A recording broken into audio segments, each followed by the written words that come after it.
we are right at the dawn of potentially the biggest 24 hours of the financial and the geopolitical markets that might push us over the edge. We're going to talk about it in today's video because we have some breaking updates to talk about. Trump has threatened Iran to the next level that could spark an absolute disaster for the world. We're going to talk about that, the impact. We're going to talk about the financial markets because silver's been shaky, gold's been looking shaky. We're going to be talking about dissent creeping into the US forces and all the breaking intelligence from both sides. So you have all the information and so you are best prepared. And I have something very important as well to share with you at the very end of the video. So stick around for that if you want to have the best, information that you can actually foresee.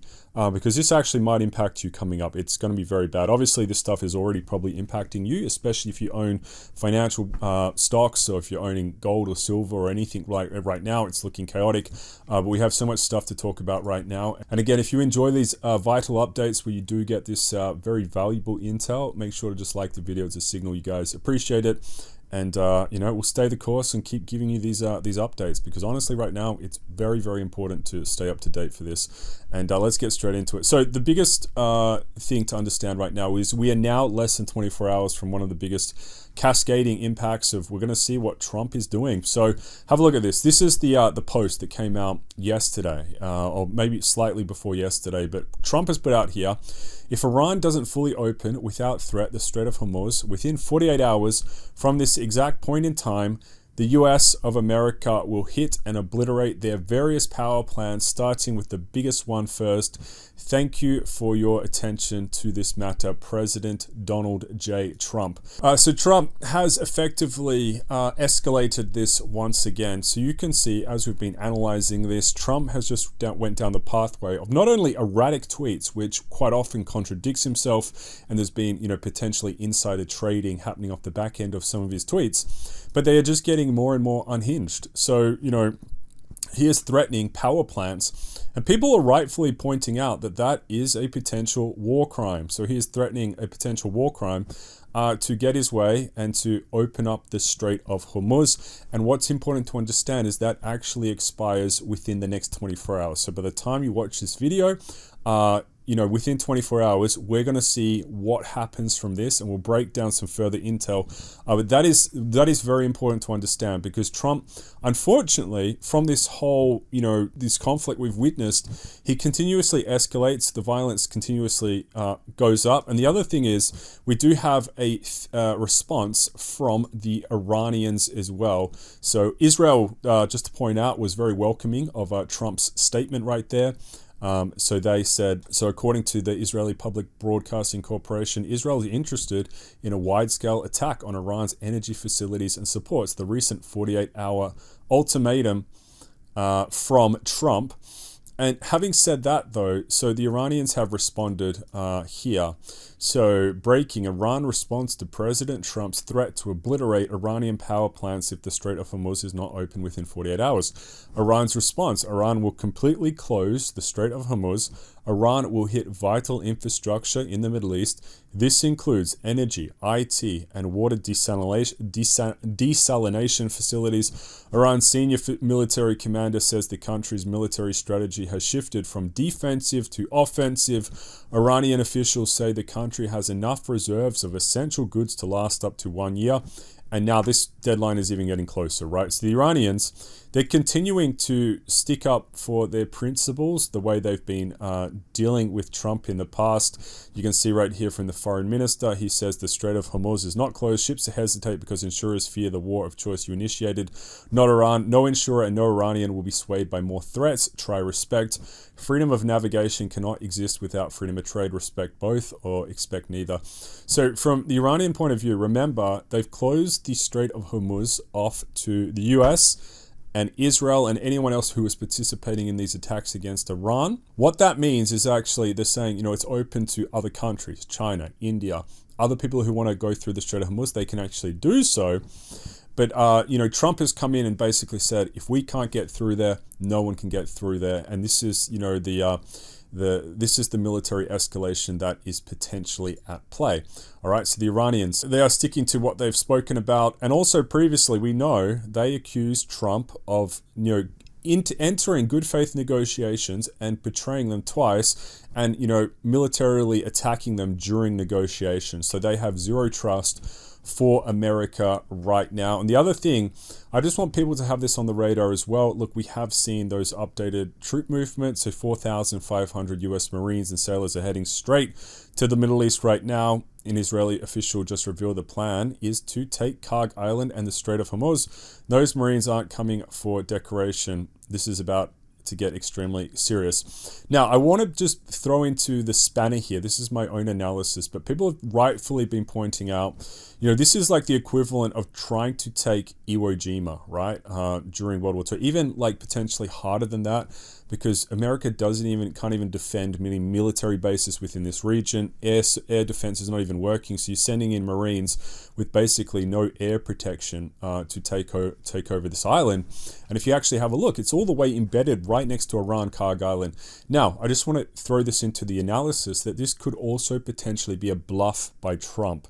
So Trump could be bluffing here because, again, a lot of the analysis is just saying this is a massacre waiting to happen. So if he actually does it, which, the media is hyping up that this is potentially going to happen. If he actually does it, it could turn into a massacre, but it also could be Trump. And Trump is a very crafty man and he's quite deceitful, and he could be bluffing here as well. So it could be a bluff. And the thing is, though, if he doesn't follow through and he doesn't take this on, he's going to lose more and more credibility over the long term with his negotiations with Iran, even though he has been losing credibility as it is right now. But just have that on the radar as a potential bluff move. So it could be a bluff. We're not sure. Maybe it is actually a ground invasion. But again, look how far in this is. How are they going to take it? How are they going to secure it?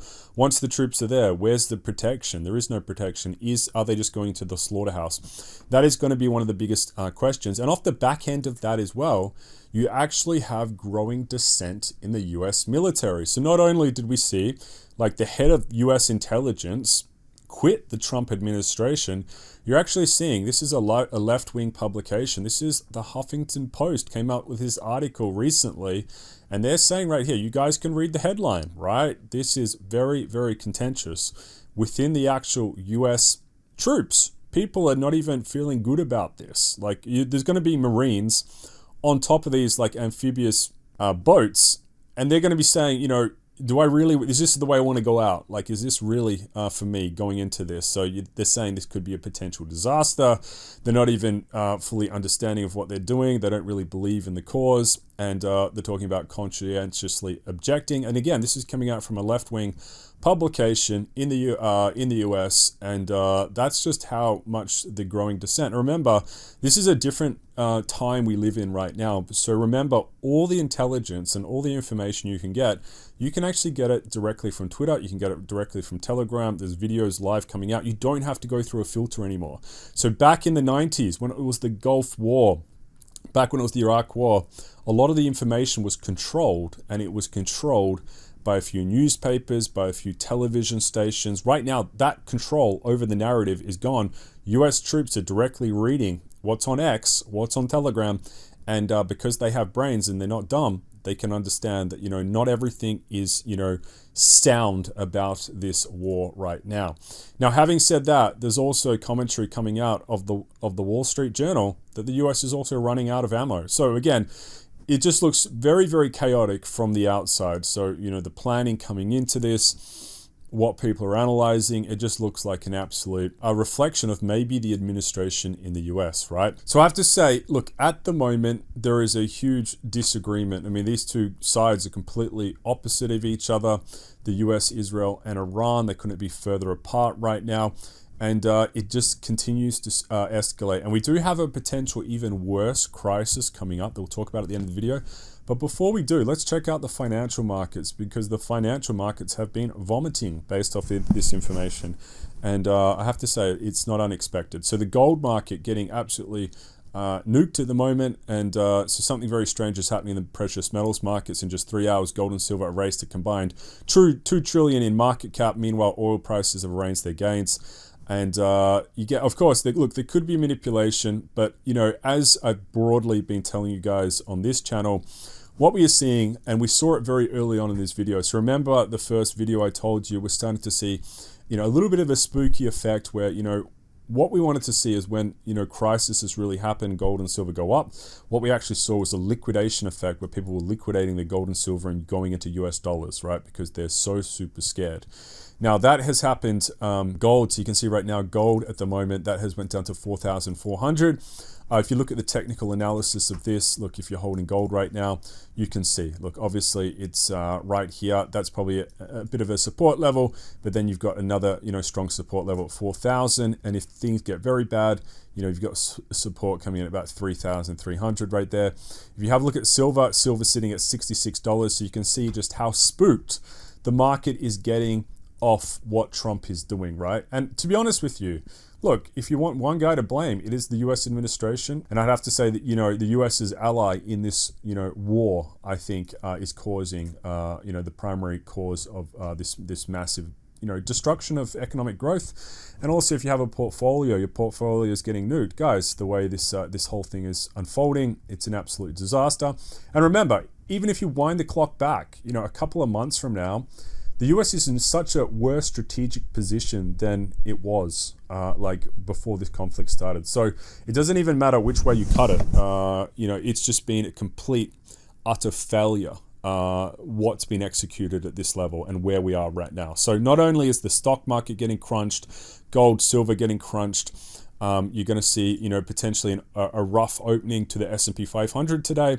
The only guy that can reverse this again, you know, I would say it's Trump at the moment. So again, he's caused a lot of this chaos. If he goes down the diplomatic route, but I just don't know if this is going to be a thing though, because of just, you know, the behavior. We're analyzing behavior, and the behavior to this point has been very erratic and very poor.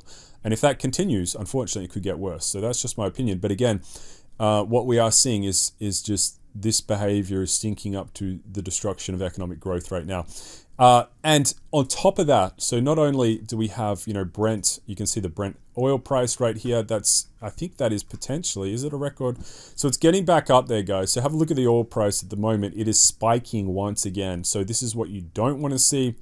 And it's getting up there. So back in 2022, it was quite high, but have a look at this. It's getting worse. So, you know, you think in the last couple of days we had an all-time high, but again, this could surge again because we're getting more and more green candles coming in for Brent oil.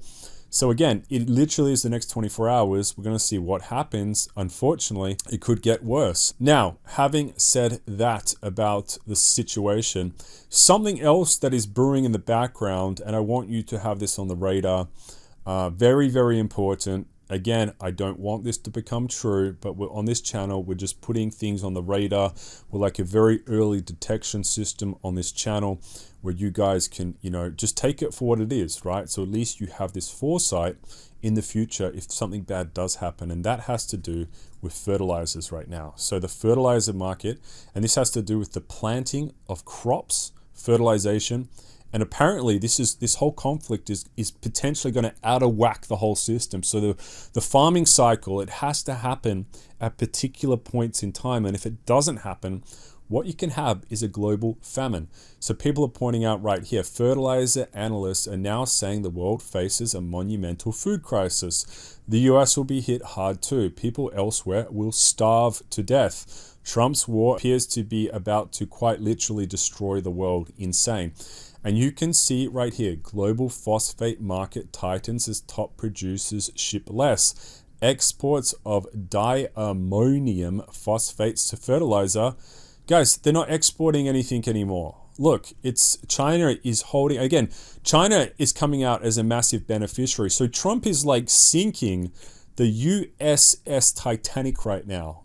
China is just watching from the sidelines as Trump potentially sinks. This could be the end of the US empire. This potentially, the next 12 months, this could be the beginning of the end. So I'm not saying it's going to happen, but I'm saying up until this point, he's played his cards completely wrong. And you're seeing the ramifications of that right now. And look what China's doing. China is hoarding fertilizer. It's hoarding it within its kingdom. And it's actually not even going to be impacted by this whole fiasco, this whole, Armageddon situation. They've bunkered down.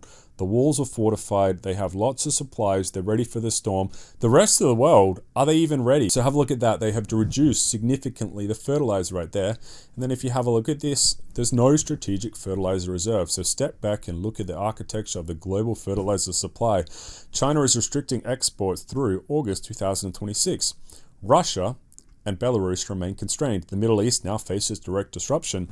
All three pillars took a serious hit within the same cycle. There is no swing supplier ready to absorb this. Unlike oil, nobody has been stockpiling ammonia in underground caverns. G7 countries don't maintain fertilizer reserves the way they maintain oil stockpiles. There's no reserve valve when this system tightens. And we're going to see how this plays on. Remember, this is a lagged effect, so it takes time to actually impact. It's almost like, like a tsunami. You might, you might pick up the earthquake reading, some time before it actually hits, but it might take a while to actually roar into the market. And once it does hit, it might be too late. So remember, what can you practically do? Again, you got to make your own decision. Of course, if you want to go down like food independence, stockpiling food might be a good idea.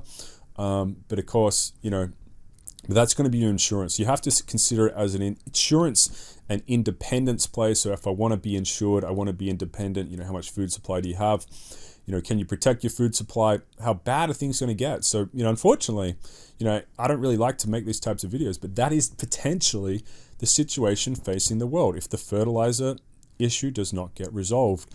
And not only that, but again, you're looking at, if these guys in the Middle East, like Trump escalates this and you go to like this whole economic destruction, this could be worse than lockdowns. It could be worse. This could be worse than the global financial crisis, because again, this is not a financial crisis in the purest sense. Remember, the GFC, it was all intangible, mumbo jumbo, right?